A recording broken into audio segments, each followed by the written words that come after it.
Welcome back, Deadites and Ghost Beaters. So I haven't done a request video in quite some time lately, but especially during live streams, I've been getting requests for one series, and for some reason, probably my undying love for the franchise, Phantasm seems to be it.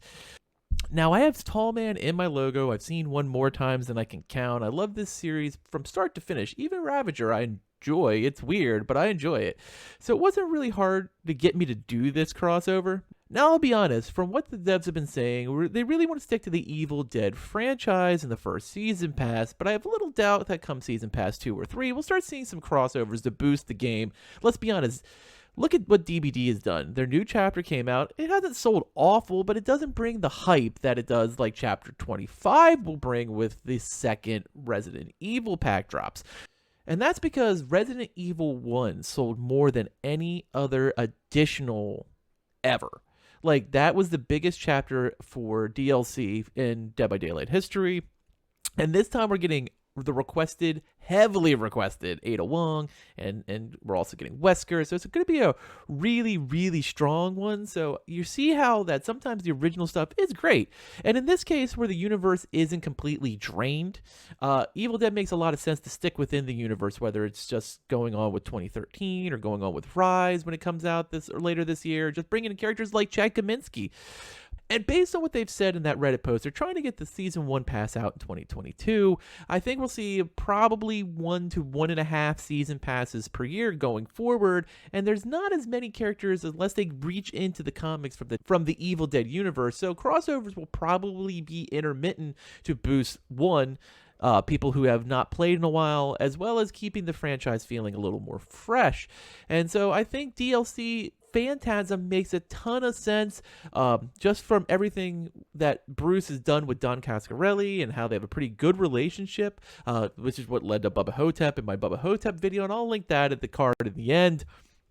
But before we do all that and break down Phantasm and how it would work, if you like this Evil Dead content, please drop a like and a comment on the video below. I answer all my comments, and it really does help the channel. Of course, smash that subscribe button, turn on the notification bell for all Evil Dead and horror-related content. And if you're still looking for people to play with, that link in the description is our Discord. We have an ever-growing and active horror-based community, so you can find people to play with if you want to avoid playing with randoms, because that still can be kind of a nightmare, or you just want to talk about horror shit and be like, this is awesome, I love this movie and whatever. And you can just do that too. You don't even have to play Evil Dead. But now let's dig into the bones of how a crossover with Phantasm would work.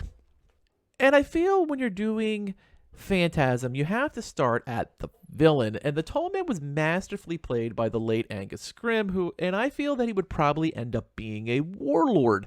His attacks as the boss would be able to use silver orbs as attack 1, brain worm as attack 2, and finally good old choke slam as attack 3, as the Tall Man was very, very fond of grabbing people by the throat and lifting them up in the air, representing how, his 7-foot frame, even though Angus wasn't really 7 feet, but they used stilts to make him look a little taller, but you know what I mean. It would be a good combination of close quarter combat and range with the silver orbs. Now, I know there's a lot of different color orbs with different abilities, but I don't want to overdo it. Like, after Member died, they could have a gold orb run off with his soul, which would make it harder for him to re-res. Like, there's some cool stuff they would do, but like it would really make it like tough to do and tough to pull off for the designer. So I'm just going to keep the silver orbs. His elite summon would be his alternate version, the Lady in Lavender. And finally, his basic summons would be the evil Jawas. I mean, that's what they've been called for years. It's kind of funny that both the little demons showed up at the same time as Star Wars dropped. And, it was always the question were there inspiration for the Jawas? No, it's just kind of a coincidence. Even Cascarelli almost had to change the color of their robes from brown to a darkish gray, but he chose not to, so we're gonna call them evil Jawas. And next you'd get to the hero side, and I think you would add 2 characters, of course, Reggie Bannister's Reggie and Michael Baldwin's Mike. It would make the most sense, as they pretty much were the staples throughout the series. We would also have to add an automobile to it, because if you're bringing Reggie in, there's no way in hell you leave Reggie's ice cream truck off the list. And I would bring in Reggie as a leader and Mike as a hunter. Reggie was kind of the smart one. Mike was too busy just moving around searching for ways to save his brother Jody, so it makes sense they would fit there. But man, there's so many cool skins for both, and I'm going to show some skins while we talk about that, and then I'll break down perks for what we would be able to see from these characters. So remember, we could have everything from young Mike to old Mike and Ravager, since, I mean, there was 38 years between Phantasm 1 and the 5th final movie. Plus, I absolutely want interdimensional breathing suits for both Reggie and Mike. Like, that could be a team suit that would be freaking awesome. Reggie needs his classic Ice Cream Man look. That would probably be his default. And then you just keep coming out with endless flannel skins, because he was basically a lost member of the grunge movement. I think Reggie's aura as a leader would probably lead to slower burn of stamina, so you get more running and dodging for less cost in his aura. Let's be honest, I mean, they were running from orbs. The tall man was kind of the go-to move. Like, staying and fighting wasn't really their approach. It was more like live to fight another day. His actionable perk would be his ability to feel the fury from people around him, as Reggie was always kind of fueled by saving Mike. He kind of looked out for him, especially since Jody was killed. And whenever Mike was endangered, he kind of got this mad rush. So basically how it would work is his actionable perk with survivors would be able to deal 10% more damage per survivor for that amount of time. He kind of gets that adrenaline rush. And of course, his other starting perk would be Weapon Master Nailbat, since Reggie seemed to find a bat everywhere they literally went. I mean, obviously, I would give, him Weapon Master Flamethrower, but unlike Kelly, he actually got to use one, and there's no one in the game. His level 10 perk would be Standing Still. Reggie wasn't busy running. His next go-to move was hiding.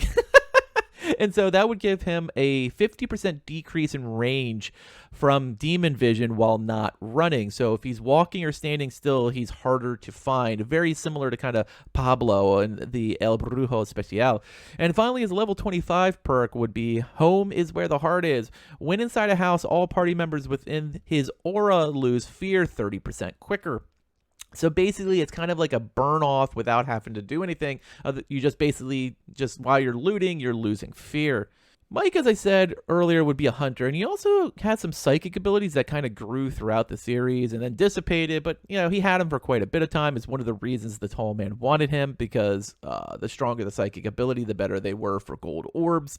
So his first perk would be Psychic Search. When activated, it can ping all chests within 100 yards, puts them on the map for 10 seconds. So you basically ping, you look where they're at, and you run to them. Perk 2 would be Weapon Master Sawgun. As Reggie and Mike would raid safe houses of the tall man, he used to use all kind of cool, inventive weaponry, and since the Sawgun kind of fits that perfectly, it makes complete sense for that to be his weapon master, and also would start with a Sawgun. His level 10 perk is when facing a boss, all range damage goes up 20%. As Mike was much more courageous and willing to fight the tall man toe-to-toe than Reggie was. And finally, his level 25 perk is called Endless Pockets, and that's the ability to carry twice the amount of ammo than normal, because it seemed during every fight, Mike was able to have, endless ammo. He was always tossing shit to Reggie to help him. I don't know where he put this shit, but he always had it. Mike was like a universal walking character from Fallout. He just had an endless locker he just drug behind him somehow. And that would be how the amazing group of Phantasm could fit in very, very well. Let's be honest, Phantasm and Evil Dead always has a very similar feel to it. In the beginning, Evil Dead stuck to horror. Phantasm went more in the sci-fi realm. But let's be honest, Don Cascarelli and Sam Raimi had a very similar style on how they directed horror, and that's why Bruce has worked with both. We saw this exactly in Bubba Hotep.